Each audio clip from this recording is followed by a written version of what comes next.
Kami sa aming building. Ito yung aming building, number 11.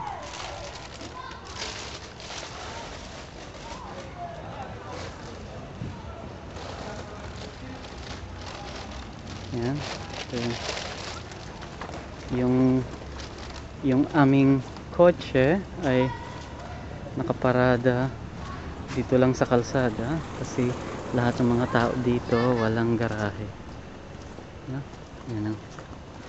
Ito ang playground na pinagpipray namin na magkaroon ng kaibigan si Haniel.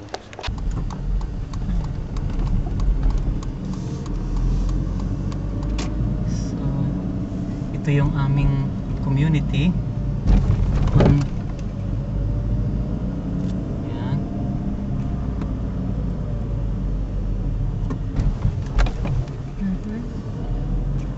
At mga apartment blocks. Yan. At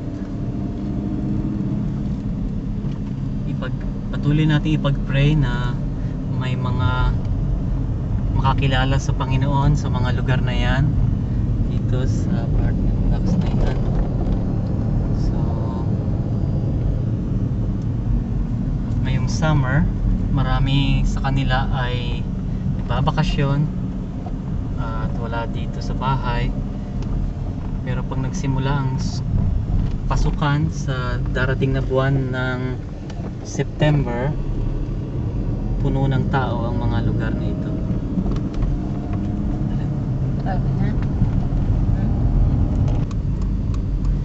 Ito ang Biedronka.